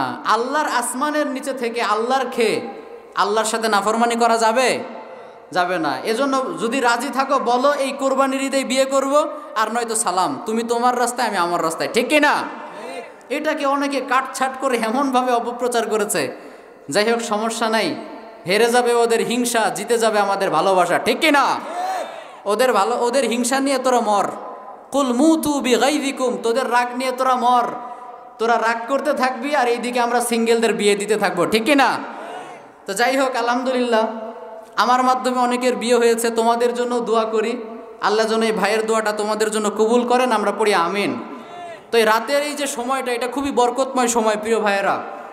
আজকের নামাজ, এই যে মাহফিল শেষে বাড়ি যাব না, গিয়ে চেষ্টা করব না ঘুমিয়ে অন্তত 2 রাকাত নামাজ পড়ার, পারবো তো ইনশাআল্লাহ? ইয়ানজিলু রব্বুনা তাবারাকা ওয়া তাআলা ইলা সামাঈদ দুনিয়া ফি কুল্লি লাইলা হিনা ইয়াবকা সুলুসুল লাইলিল আখির, রাতের শেষ তৃতীয়াংশে আল্লাহ তাআলা তার আরশ থেকে প্রথম আসমানে নেমে আসেন। সুবহানাল্লাহ পড়েন। এসে বলতে থাকেন মাইয়াদউনি ফাআস্তাজিব লাহ, কে আমার কাছে দোয়া করবে, আসো দোয়া করো, তুমি দোয়া করলেই আমি কবুল করব। আলহামদুলিল্লাহ পড়তে পারলেন না? মাইয়াস্তাগফিরুনি ফাআগফির লাহ, কে আছো অন্যায় করেছো আমার কাছে ক্ষমা চাও, আমি তোমাকে ক্ষমা করে দিব। সুবহানাল্লাহ পড়েন। দুনিয়ার সকল রাজা বাদশারা অপরাধীদেরকে খোঁজে শাস্তি দেওয়ার জন্য, আর আল্লাহ হলেন এমন সত্তা যিনি অপরাধীদেরকে খোঁজেন ক্ষমা করার জন্য। আল্লাহু আকবার। তিনি বলেন, এই কারা কারা অন্যায় করেছো আমার কাছে ক্ষমা চাও, কাউকে বলতে হবে না, আমি আল্লাহ এই রাতের অন্ধকারে তোমাকে মাফ করে দেবো। সুবহানাল্লাহ পড়েন। ওমাই ইয়াসআলুনি ফাউতিয়া, কে আছো আমার কাছে কিছু চাইবে, চাইতে দেরি হবে, দোয়া কবুল করতে দেরি হবে না। এজন্য যাদের চাকরি হচ্ছে না, যাদের টাকা পয়সার সমস্যা, যাদের ফ্যামিলি ক্রাইসিস, ফ্যামিলিতে বন্ডিং ভালো হচ্ছে না, হাজব্যান্ড ওয়াইফের ঝগড়া আছে না নাই, কমন প্রবলেম, প্রায়ই ফ্যামিলিতে প্রবলেম, তো এইটা কাউকে বলার দরকার নাই, বলতে হবে কাকে? কিছু বলছেন? এই তাহাজ্জুদের সময়টা হচ্ছে সবচাইতে মুখ্যম সময়। আপনার যা যা লাগবে আল্লাহর কাছে আপনি চেয়ে চেয়ে নেবেন। পারবো তো ইনশাল্লাহ? আপনার যা যা লাগে আল্লাহর কাছে সবচাইতে বেশি জিনিস চাইতে হবে একটা জিনিস, সেটা হলো আল্লাহর কাছে আল্লাহকে চাইতে হবে। কি পারবেন তো সবাই ইনশাল্লাহ? আল্লাহর কাছে আমরা পৃথিবীতে অনেক কিছু চাইলাম না, আল্লাহ আমাকে এটা দাও ওটা দাও, আমি এটা চাই ওটা চাই, কিন্তু আল্লাহকে কি একবারও বলেছি আল্লাহ আমি কিচ্ছু চাই না, আমি শুধু তোমাকে চাই? বলেছি? কতটা নিমক হারাম আমরা, আল্লাহর কাছেই সব চাইলাম কিন্তু আল্লাহর কাছে আল্লাহকে কখনো চাইলাম না। আচ্ছা বলেন তো, আল্লাহ যদি আমার হয়ে যায় আমার আর কিছুর দরকার আছে? কথা বলেন, দরকার আছে? অনেকে বলে যে যার কেউ নাই তার আল্লাহ আছে, এই কথাটা শুনছেন না? তো আমি বলি যার আল্লাহ আছে তার আবার কার দরকার আছে, ঠিক কিনা? আমার যদি আল্লাহ থাকে আমার আর কাউকে দরকার নাই। এজন্য তাহাজ্জুদের নামাজে আমরা যেন আল্লাহকে বলি, আল্লাহ আমি তোমাকে চাই, তুমি আমাকে তোমার প্রিয় ভাজন বান্দা হিসেবে কবুল করো। আমরা পড়ি আমিন। এরপরে আমরা যে গুণাবলী, একটু সাউন্ড কম করলে ভালো, একটু সাউন্ড কম হলে আমরা ইনশাল্লাহ। চতুর্থ যে গুণাবলীটা আমরা জানবো, আমি সংক্ষেপে কয়েকটা বলে শেষ করে দিচ্ছি যেহেতু দীর্ঘ রাত হয়ে গিয়েছে, আপনারা শেষ পর্যন্ত থাকবেন তো ইনশাল্লাহ। এই কোরআনের এই যে ময়দান, এটা হচ্ছে জান্নাতের বাগান। এটা কি? এই জান্নাতের বাগানে থাকতে পেরে বসতে পেরে আপনারা খুশি না বেজার? অনেকেই কিন্তু এসেছিল আবার চলে গিয়েছে, কিন্তু আপনারা যান নাই, বুঝতে হবে আল্লাহ আপনাদেরকে বেশি ভালোবাসে, ঠিক কিনা? কারণ মাইয়ুরিদিল্লাহু বিহি খাইরান ইউফাক্কিহু ফিদ্দিন, আল্লাহ যার কল্যাণ চান তাকে দিনের জ্ঞান দান করেন। যারা এসেছিল তারা কি বাড়িতে গিয়ে পুরো দুনিয়া উল্টে ফেলবে নাকি? অনেক ভালো ভালো কাজ করবে না? আপনারা এখানে বসে মনে হয় লস হচ্ছে আপনাদের, নাকি লস হচ্ছে না লাভ হচ্ছে? লাভ হচ্ছে। আল্লাহর হাবিব বললেন, ইযা মারারতুম বিরিয়াদিল জান্নাতি ফারতাউ, ও আমার সাহাবারা তোমরা যখন জান্নাতের পাশ দিয়ে অতিক্রম করবে তখন সেখান থেকে ফল খেয়ে যেও। সাহাবীরা বললেন, ইয়া রাসূলুল্লাহ দুনিয়াতে আবার জান্নাত কই থেকে আসলো? ওয়ামা হিয়া রিয়াদুল জান্নাহ। তখন আল্লাহর হাবিব বললেন, হেলাকুজ যিকির, যেই মজলিসগুলোতে কোরআন পাঠ করা হয়, জিকির করা হয়, কোরআন হাদিস থেকে আলোচনা হয়, সেই মজলিসগুলো সাধারণ কোনো মজলিস না, ওইটা হলো এক একটা জান্নাতের বাগান। পড়েন সুবহানাল্লাহ। তো এই জান্নাতের বাগানে আমরা যারা আসতে পেরেছি, বসতে পেরেছি, শেষ পর্যন্ত থাকবো, আল্লাহর কাছে আমরা দোয়া করি, আল্লাহ এই দুনিয়ার জান্নাতে যেমনিভাবে তুমি আমাদেরকে বসিয়েছো, কাল কিয়ামতের দিন তোমার সর্বোত্তম জান্নাতে আমাদেরকে প্রবেশ করিও। পড়েন আমিন। তো 4 নম্বর যে গুণাবলীটা বলবো সেটা হচ্ছে ওয়াল্লাযীনা ইয়াকুলুনা রব্বানা সরিফ আন্না আযাবা জাহান্নাম ইন্না আযাবাহা কানা গরামা। খুবই ইম্পর্টেন্ট কথা, মনোযোগ দিয়ে শোনেন। আল্লাহর প্রিয় বান্দারা জাহান্নাম থেকে পানাহা চায় কার কাছে? আল্লাহর কাছে। কারণ জাহান্নামের চাইতে কষ্টের কোনো জায়গা পৃথিবীর বাইরে হতে পারে না। একটা কথা বলি, মনোযোগ দিয়ে শোনেন। পৃথিবীর সবচাইতে সুখী ব্যক্তিটাকে, যেই ব্যক্তির সুখের কোনো অভাব নাই, আল্লাহ তাকে একবারে ভরে দিয়েছেন, যা চেয়েছে সব পেয়েছে, সবচাইতে সুখী ব্যক্তিটাও যদি জাহান্নামে 1 সেকেন্ডের জন্য প্রবেশ করে, এরপর 1 সেকেন্ডের পর তাকে বের করা হয় আর জিজ্ঞাসা করা হয় তুমি কি কোনোদিন সুখ পেয়েছো? তখন সে মুহূর্তেই অস্বীকার করে বলবে আমি জীবনে সুখের দেখা পাই নাই। পড়েন আল্লাহু আকবার। আর পৃথিবীতে সবচেয়ে দুঃখে যেই ব্যক্তিটা ছিল, সবচাইতে কষ্ট, সেই ব্যক্তিটাও যদি জান্নাতে 1 সেকেন্ডের জন্য প্রবেশ করে, এরপর তাকে বের করে জিজ্ঞাসা করে আল্লাহ যে এই তুমি কি কোনোদিন দুঃখ পেয়েছো? তখন সেই ব্যক্তি বলবে, আল্লাহ, দুঃখের দেখা আমি কোনোদিন পাই নাই, সারা জীবন সুখে ছিলাম। সুবহানাল্লাহ পড়েন। এজন্য ওই জাহান্নাম থেকে আমরা বাঁচতে চাই কি চাই না? রব্বানা আতিনা ফিদ দুনিয়া হাসানা ওয়া ফিল আখিরাতি হাসানা ওয়া কিনা আযাবান নার। এইটা হলো সর্বোত্তম দোয়া, জামে দোয়া। এই দোয়ার মাঝে আমরা জাহান্নাম থেকে পানাহ চাই। আপনি যদি ডেইলি সকালবেলা 3 বার, সন্ধ্যাবেলায় 3 বার আল্লাহর কাছে বলেন, আল্লাহুম্মা ইন্নী আউযু বিকা মিনান নার, আল্লাহ আমি তোমার কাছে জাহান্নাম থেকে পানাহ চাই, আশ্রয় চাই, এই কথাটা আপনি যদি 3 বার বলেন, চতুর্থবার স্বয়ং জাহান্নাম বলবে, আল্লাহ তোমার এই বান্দাকে তুমি জাহান্নাম থেকে মুক্ত করে দাও। সুবহানাল্লাহ পড়েন। আবার আপনি যদি আল্লাহকে 3 বার বলেন, আল্লাহুম্মা ইন্নী আসআলুকাল জান্নাহ, আল্লাহ আমি তোমার গোলাম, তোমার কাছে তোমার জান্নাতটা ভিক্ষা চাই, এই কথা আপনি যদি 3 বার বলেন, চতুর্থবারের বেলায় জান্নাত বলবে, আল্লাহ তোমার এই বান্দাটাকে জান্নাত দিয়ে দাও। সুবহানাল্লাহ পড়েন। তাহলে আসেন আমরা আল্লাহকে বলি, আল্লাহ, একটু জোরে সোরে বলেন না, আল্লাহ আমরা তোমার জান্নাত চাই, আমরা তোমার জান্নাত চাই। সাউন্ড নাই, এই সাউন্ডে হবে না। আল্লাহ তোমার কাছে আমরা তোমার জান্নাত চাই। আল্লাহর কসম করে বলি, এই যে 3 বার আমরা বললাম না, এবার স্বয়ং জান্নাত বলছে, আল্লাহ এই যে গোবিন্দগঞ্জের এই ছোট্ট একটা স্টেজের এই যে মাহফিলে কয়েকটা মানুষ বসে তোমার কাছে 3 বার জান্নাত চাইলো, এদেরকে তুমি জান্নাত দিয়ে দিও। সুবহানাল্লাহর জোর এত আসতে। আবার আমরা আসেন আল্লাহর কাছে 3 বার জাহান্নাম থেকে আশ্রয় চাই, আল্লাহ, আল্লাহ তোমার জাহান্নাম থেকে বাঁচতে চাই, তোমার জাহান্নাম থেকে বাঁচতে চাই, তোমার জাহান্নাম থেকে বাঁচতে চাই। আল্লাহর কসম, এইবার জাহান্নাম আমাদের জন্য আল্লাহর কাছে দোয়া করে বলছে, আল্লাহ এই যে স্টেজের এই যে মাহফিলে যারা বসে বসে তোমার কাছে জাহান্নাম থেকে আশ্রয় চাইলো, তাদেরকে তুমি জাহান্নাম থেকে বাঁচিয়ে দাও। কঠিন না সহজ? কঠিন না সহজ? আল্লাহ সহজ করে দিয়েছেন, আমরা বুঝি না তাই।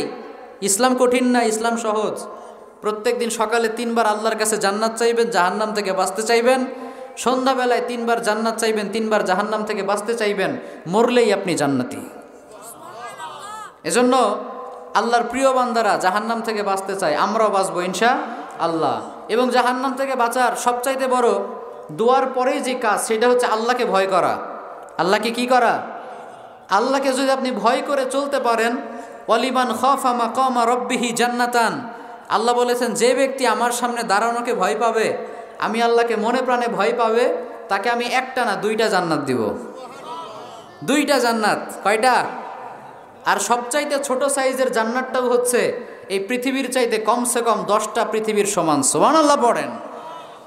লাবিনাতুম মিন যাহাব ওয়া লাবিনাতুম মিন ফিদ্দা, ওই জান্নাতের একটা ইট হবে স্বর্ণের, একটা ইট হবে রৌপ্যের। সুবহানাল্লাহ পড়েন। বর্তমান বিশ্বের সবচাইতে ধনী ব্যক্তি ইলন মাস্ক, তার যে কত টাকা ও নিজেও জানে না, এত টাকার মালিক। এত টাকার মালিক হওয়া সত্ত্বেও তার একটা ইট স্বর্ণের, একটা ইট রৌপ্যের, এইভাবে বানানো সম্ভব। কিন্তু আপনার একটা রিক্সা চালকও, সমাজের সবচাইতে গরিব ব্যক্তিটাও যদি জান্নাতে যায়, সর্বশেষও যদি জান্নাতে যায়, আল্লাহ তাকে এমন জান্নাত দিবেন যে জান্নাতের একটা ইট স্বর্ণের, একটা ইট হবে রৌপ্যের। পড়েন সুবহানাল্লাহ। এজন্য ওই জান্নাতটা পাওয়ার জন্য আমাদের হৃদয়ে ভয় থাকতে হবে একজনের, তিনি কে? আরেকটু বলেন, আমাদের হৃদয়ে ভয় থাকতে হবে, তিনি কে? যাদের হৃদয়ে আছে আল্লাহর ভয়, তারা কভু পথ ভুলে যায় না। পড়েন সবাই, আল্লাহর প্রেম ছাড়া এই দুনিয়ায় কারো কাছে কোনো কিছু চায় না। যাদের হৃদয়ে আছে আল্লাহর ভয়, তারা কভু পথ ভুলে যায় না। আল্লাহর প্রেম ছাড়া এই দুনিয়ায় কারো কাছে কোনো কিছু চায় না। রাতের আধারে যারা সেজদাতে রয়, দু চোখের অশ্রুতে নদী যেন বয়। ছলনার হাত ছানি যতই আসুক, পেছনে ফিরেও সে তাকায় না। পড়েন সবাই, যাদের হৃদয়ে আছে আল্লাহর ভয়, তারা কভু পথ ভুলে যায় না। আল্লাহর প্রেম ছাড়া এই দুনিয়ায় কারো কাছে কোনো কিছু চায় না। ঠিক না? যাদের হৃদয়ে আল্লাহর ভয় আছে তারা পথ হারিয়ে ফেলে? তাদের যাদের হৃদয়ে আল্লাহর ভয় আছে তাদের জন্য জাহান্নামকে হারাম করে দেয় কে?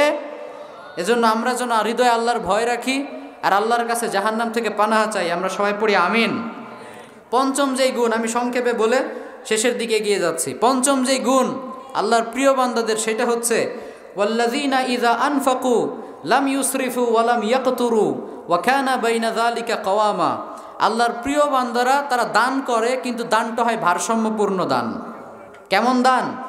ভারসাম্যপূর্ণ দান। আপনার কাছে একজন চাইলো, সব দিয়ে দিলেন, এইটা ইসলাম না। আবার আপনার কাছে টাকা আছে, মানুষ চাইলো, আপনি কৃপণতা করে দিলেন না, এটাও ইসলামের শিক্ষা না।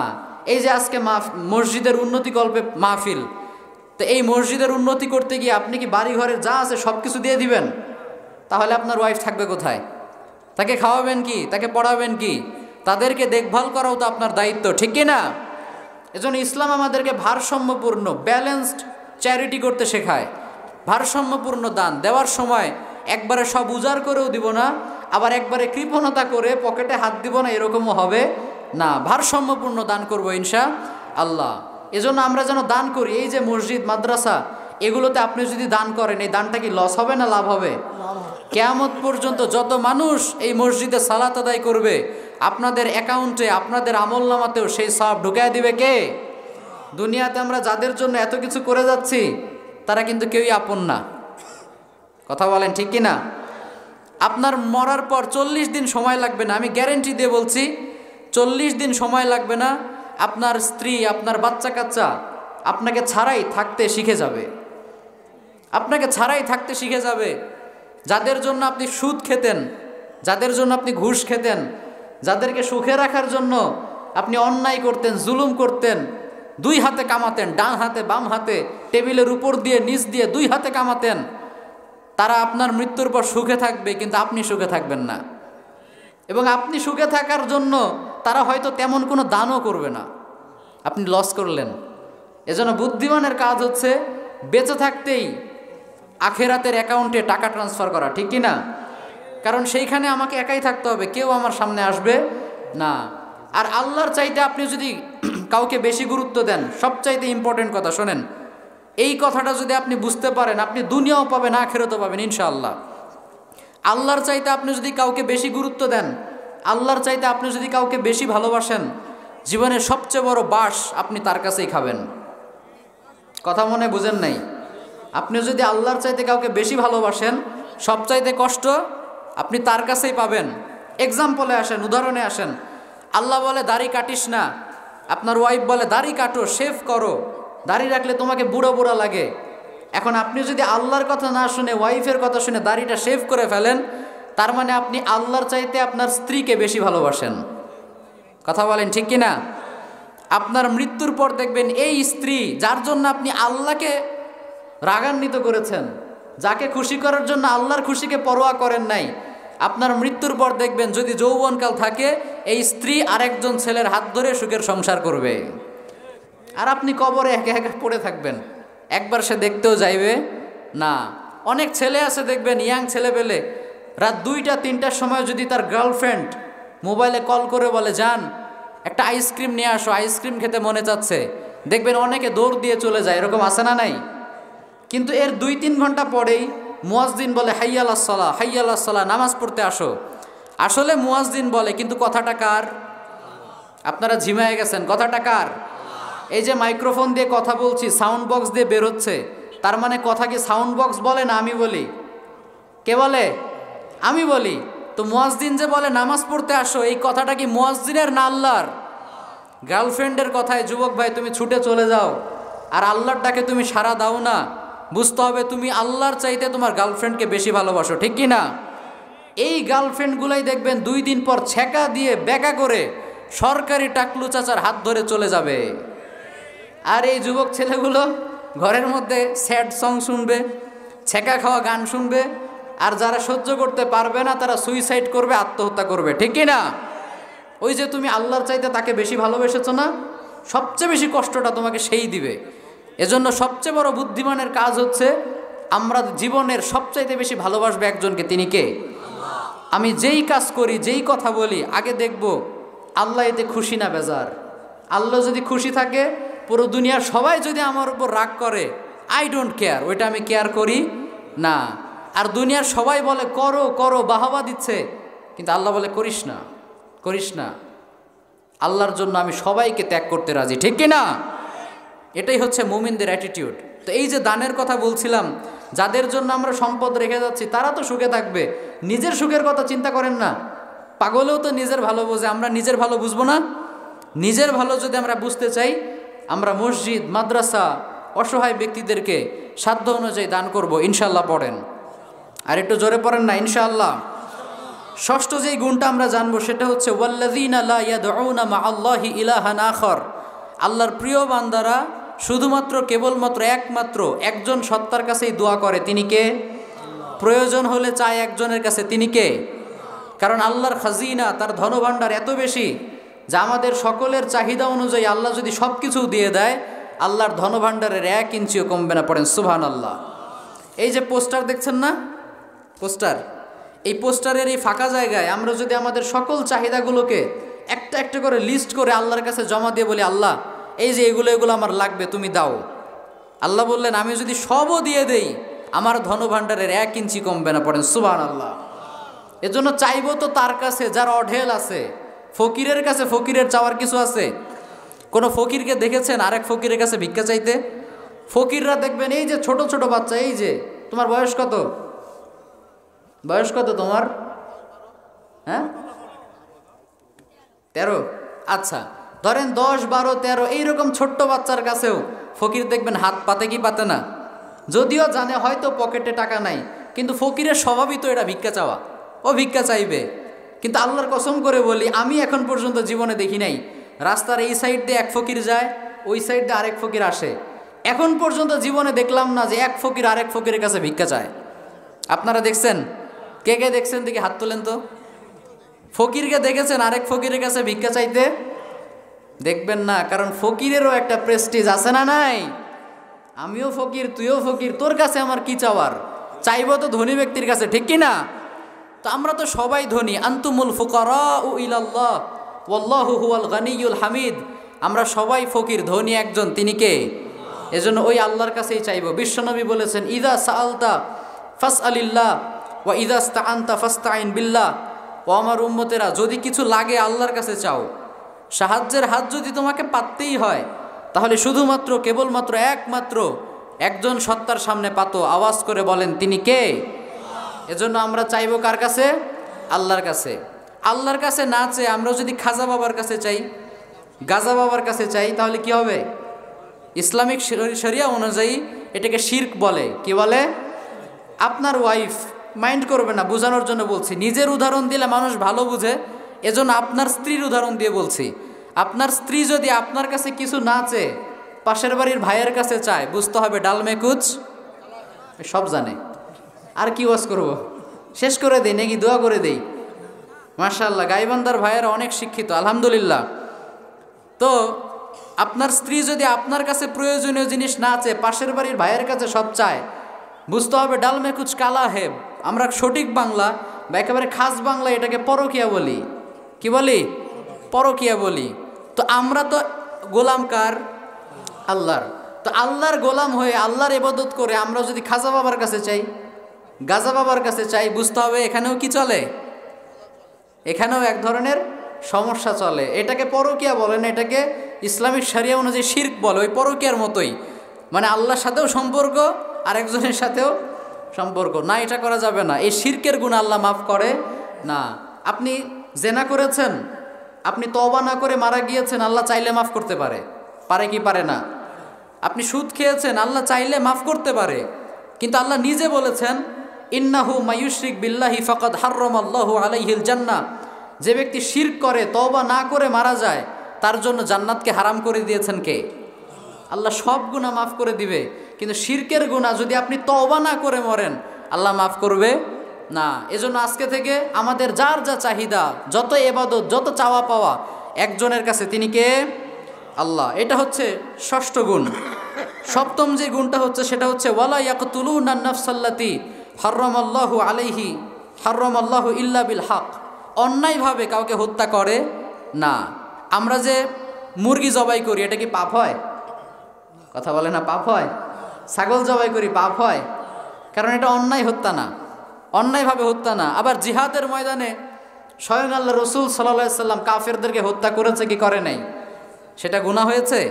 সেটা গুনাহ হয় নাই, সেটা সওয়াব হয়েছে। তার মানে সেটা ন্যায়ের পক্ষে যুদ্ধ ছিল, ঠিক কি না? কিন্তু অন্যায়ভাবে যদি আমরা একজন আরেকজনকে হত্যা করি, এইটা ছোট গুনাহ না বড় গুনাহ? ওমান কাতালা নাফসাম বিগাইরি নাফসিন আও ফাসাদিন ফিল আরদ ফাকান্নামা কাতালান নাসা জামিআ। আপনি যদি অন্যায়ভাবে একজন ব্যক্তিকে হত্যা করেন, আপনার অবস্থা আল্লাহর নিকট এমন যে আপনি গোটা বিশ্বের সবাইকে হত্যা করে ফেলেছেন। গোটা বিশ্বের সবাইকে হত্যা করলে যেই পাপ হয়, একজন নিষ্পাপ ব্যক্তিকে হত্যা করলে তাই পাপ হয়, ঠিক কি না? সেই ব্যক্তিটা মুসলিম হতে হবে, নট নেসেসারি।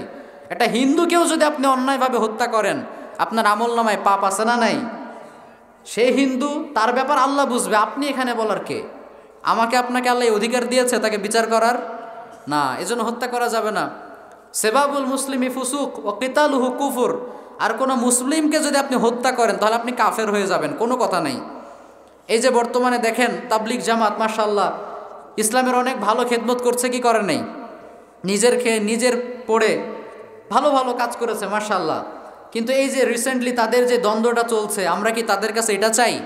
এটা চাই না। এখানেও হয়তো তাবলিগ জামাতের অনেক ভাইয়েরা থাকতে পারেন, মাইকের আওয়াজ যেতে পারে, মিডিয়ার মাধ্যমে যেতে পারে। তো আমরা আপনাদেরকে জাস্ট এতটুকু হাম্বল রিকোয়েস্ট করব, ভাই আপনাদের মাধ্যমে মানুষ দিন শেখে, দিন বোঝে। আপনারা নিজেরাই যদি নিজেদের মধ্যে কাদা ছোড়াছড়ি করেন, তাহলে ইসলামের পক্ষে কথা বলবে কে? ঠিক কি না? অমুসলিমরা, ইসলামের শত্রুরা তো চাই এটা যে আমরা নিজেরা মারামারি করে মরি, আর ওরা দূর থেকে তালি দিবে। এটা করা যাবে না, এটা করা যাবে? এজন্য ঐক্যবদ্ধ হতে হবে। আর ঐক্যবদ্ধ হতে হলে সবচাইতে গুরুত্বপূর্ণ কাজ হলো স্যাক্রিফাইস, ত্যাগ স্বীকার করা। দুজনেই যদি টানাটানি করে তাহলে ছিঁড়ে যাওয়ার সংখ্যা আছে না নেই? একটা মজার ঘটনা বলে আপনাদেরকে, সুলাইমান আলাইহিস সালামের জামানাতে দুইজন মহিলা এসে বলে, এই সন্তানের মা হলাম আমি। মা দাবি করে কয়জন? কথা বলে না, মা দাবি করছে কয়জন? সন্তান কয়টা? তার মানে 100% কনফার্ম যে দুইজনের মধ্যে একজন মিথ্যুক।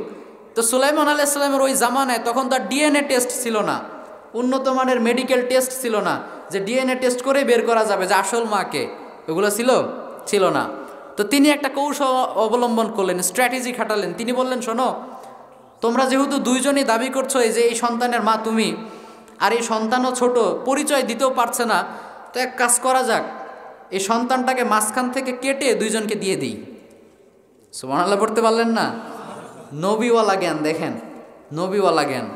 যখন এই কথাটা বলল, তখন সাথে সাথে যে অরিজিনাল মা সে বলে, না না না, আপনি এই কাজ করতে যাবেন না, এই কাজ করতে যাবেন না, আমার সন্তান লাগবে না, ওইটা ওর সন্তান, আমি দাবি ছেড়ে দিলাম, আমার সন্তান বেঁচে থাক, আমি এতেই খুশি, আমার সন্তান আমার লাগবে না। সুবহানাল্লাহ পড়েন। এখন যদি সেও বলে যে হ্যাঁ এটা আমার সন্তান, এক টুকরা হলেও আমি নিব, আমার হক আমি ছাড়বো না, তাহলে সন্তান বাঁচবে? বাঁচবে না। এজন্য স্যাক্রিফাইস করার মেন্টালিটি থাকতে হবে। আমিও বলতেছি আজকে আমি এটা দখল করব, তুমিও বলছো দখল করব, আচ্ছা ঠিক আছে ভাই, এই বছর তুমিই নাও, সামনে বছর একসাথে করবো ইনশাল্লাহ। কিন্তু এইটা করতে গিয়ে যদি এখন পুরো দেশেই এটা নিষিদ্ধ হয়ে যায়, অমুসলিমরা এটা নিয়ে ঠাট্টা বিদ্রুপ করে, অমুসলিমরা যদি বলে যে একদল সাতপন্থী আর একদল জুবাইরপন্থী, ইসলামপন্থী কোনটা? ইসলামপন্থী কোনটা? এইরকম যদি প্রশ্ন তোলে, এতে কি লাভ হবে না লস হবে? লস হবে। আমরা মুসলিমরা অনেক বোকা, আমরা মাথা খাটাতে জানি না, আমাদের বিরুদ্ধে যে কি ষড়যন্ত্র চলে আমরা জানিই না। এজন্য আমি ছোট মানুষ, তারপরেও আমি আপনাদের কাছে রিকোয়েস্ট করব, আমরা যেন ভেদাভেদ না করি, বিভক্ত না হই, ঐক্যবদ্ধ হওয়ার চেষ্টা করি। আল্লাহ আমাদের তৌফিক দান করুক, আমরা পড়ি আমিন। তাহলে মানুষ হত্যার মতো অন্যায় আমরা করব না। আল্লাহ আমাদেরকে এখান থেকে হেফাজত করুক, আমরা পড়ি আমিন। এরপরের যে গুণাবলীটা আল্লাহ রাব্বুল আলামিন বলেছেন সেইটা হচ্ছে ওয়াল্লাযীনা লা ইয়াশহাদুনা যুর। আমার প্রিয় বান্দারা মিথ্যা সাক্ষী দেয় না। আল্লাহর প্রিয় বান্দারা মিথ্যা সাক্ষী দেয়? আল্লাহর প্রিয় বান্দারা তো মিথ্যাই বলে না, মিথ্যা সাক্ষী দিবে কোথা থেকে, ঠিক কি না? আল্লাহর প্রিয় বান্দারা কি মিথ্যা বলে? কথা বলেন, মিথ্যা বলে? এই যে বর্তমানে মোবাইলের কারণে মিথ্যা অনেক অ্যাভেলেবেল হয়ে গিয়েছে না? অ্যাভেলেবেল হয়ে গিয়েছে। অনেকে আছে দেখবেন গাড়ির মধ্যে বলে, দোস্ত কই, এই তো চলে আসছি, এই তো সে এখনও হয়তো 1 ঘন্টার রাস্তা। আবার গাড়ির মধ্যে বসে আছে, বলে দোস্ত আমি এই যে ওয়াশরুম থেকে বের হলাম, আমি বের হচ্ছি, দাঁড়া দাঁড়া। এরকম বলে কি বলে না? কারণ দেখা যায় না। তো এই যে মোবাইলের মাধ্যমে আমাদের পাপগুলো, অন্যায়গুলো, মিথ্যাগুলো সহজ হয়ে গিয়েছে, আমরা যেন নিজেদেরকে হেফাজত করার চেষ্টা করি ইনশা আল্লাহ। দুনিয়াতে এই মোবাইলের ভার বহন করা খুব সহজ, খুবই লাইট ওয়েট, ওজন তেমন নাই। কিন্তু এই মোবাইলের মাধ্যমে যে অন্যায়গুলো আমরা করি এগুলোর ওজন কিন্তু হালকা না, অনেক ওজন। দুনিয়াতে আমরা পকেটে করে নিয়ে বেড়াই এই মোবাইলকে, কিন্তু এই মোবাইলের মাধ্যমে যে অন্যায়গুলো হয় এগুলো কিন্তু আমরা কাঁধে নিয়েও সহ্য করতে পারবো না। এই মোবাইলের অন্যায় থেকে আমাদের বাঁচতে হবে, মিথ্যা থেকে বাঁচতে হবে, সত্য কথা বলতে হবে ইনশা আল্লাহ। আল্লাহ রসুল সাল্লাল্লাহু আলাইহি ওয়াসাল্লাম যখন ইসলামের দাওয়াত দিতে শুরু করেছিলেন, বলেছিলেন কুলু লা ইলাহা ইল্লাল্লাহ তুফলিহু, ও মক্কার লোকেরা বলো লা ইলাহা ইল্লাল্লাহ, তোমাদেরকে সফল বানায় দিবে কে? তখন অনেক কিছুই তার নামে মিথ্যা অপবাদ দেওয়া হয়েছে, বলা হয়েছে তিনি গণক, তিনি জাদুকর, তিনি পাগল। কিন্তু কোনো কাফেরের আন্ডা বাচ্চা পর্যন্ত বলতে পারে নাই মোহাম্মদ মিথ্যা বলছে। সুবহানাল্লাহ পড়বেন না? আমাদের নবী 40টা বছর এমন একটা জীবনযাপন করেছেন, মক্কাবাসীদের মাঝেই ছিলেন, সেখানেই বড় হয়েছেন, বিয়ে শাদী করেছেন, ব্যবসা করেছেন। কিন্তু উনি নিজের পার্সোনালিটিকে এমন উচ্চ পর্যায়ে রেখেছিলেন যে এত এত অপবাদ দেওয়ার পরেও কেউ তাকে মিথ্যুক অপবাদ দিতে পারে নাই। আল্লাহ রসুল একবার মক্কার সবাইকে ডেকে বললেন, শোনো, সাফা পাহাড়ের ওখানে ডেকে বললেন, শোনো, আমি যদি বলি এই পাহাড়ের পেছনে একদল লোক তোমাদেরকে হত্যা করার জন্য ওয়েট করছে, তোমরা কি বিশ্বাস করবে? তখন সবাই বলেছিল বালা। সবাই কি বলেছিল?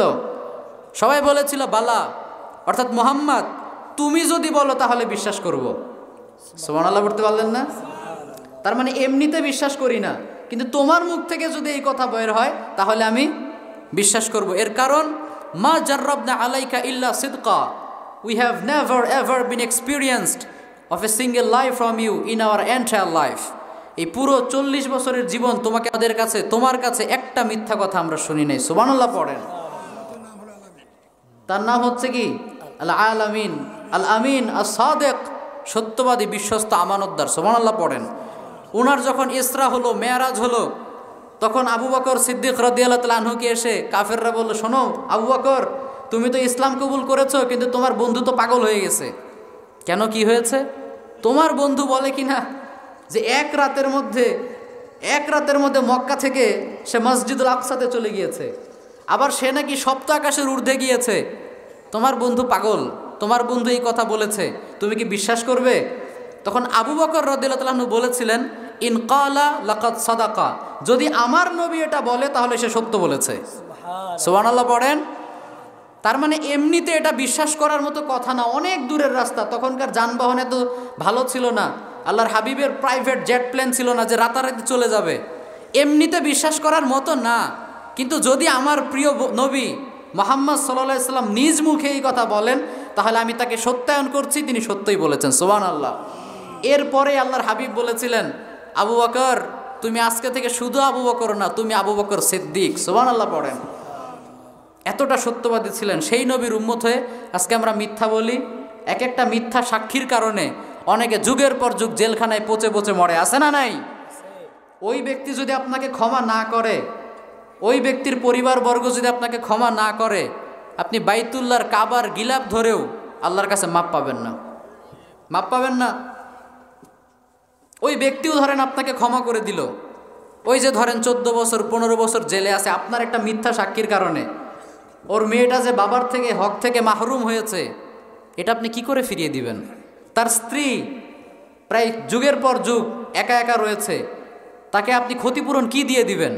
তারা যদি মন থেকে মাফ না করে, আপনি কাবা শরীফের গিলাফ ধরে ক্ষমা চাইলেও মাফ হবে না। এজন্য খবরদার, আমরা যেন মিথ্যা সাক্ষী না দেই, এটা অনেক বড় গুণ। আল্লাহর হাবিব বললেন, আলা উনাব্বিউকুম বিআকবারিল কাবায়ের, তোমাদেরকে কি সবচেয়ে বড় কবিরা গুনাহ আমি বলবো কি? আল্লাহর হাবিব বললেন 2টা কথা, 3টা কথা, 4টা কথা, এভাবে 4টা বললেন। তার মধ্যে প্রথম হচ্ছে আশিরকু বিল্লাহ, আল্লাহর সাথে শিরিক করা। 2 নম্বর হচ্ছে উকুকুল ওয়ালিদাইন, পিতামাতার অবাধ্য হওয়া। এই 2টা কথা বলার সময় আমার দিকে তাকান, এই 2টা কথা বলার সময় আল্লাহর হাবিব এইভাবে ছিলেন। 1 নম্বর শিরক করা, 2 নম্বর পিতামাতার অবাধ্য হওয়া। এরপর দাঁড়িয়ে গিয়ে বললেন আলা ওয়া কাউলু জুর ওয়া শাহাদাতু জুর, 3 নম্বরটা হলো মিথ্যা কথা বলা, 4 নম্বর হলো মিথ্যা সাক্ষী দেওয়া। আল্লাহু আকবার। দেখতে পাচ্ছেন সিগনিফিক্যান্ট? এতক্ষণ এইভাবে বলছিলেন নর্মালি, কিন্তু যখন মিথ্যা কথা আর মিথ্যা সাক্ষীর ব্যাপার আসলো, এইভাবে হেলান দিয়ে না, ওয়াকানা মুত্তাকিআন ফাজালাস, এইভাবে হেলান দিয়েছিলেন, এইভাবে বসে পড়লেন, যাতে সাহাবীরা আরো বেশি গুরুত্ব দেয়। সুবহানাল্লাহ পড়েন। তো এই জন্য আল্লাহর হাবিব সাল্লাল্লাহু আলাইহি ওয়াসাল্লামের উম্মত হিসেবে আমরা সত্য বলতে চাই তো ইনশাআল্লাহ।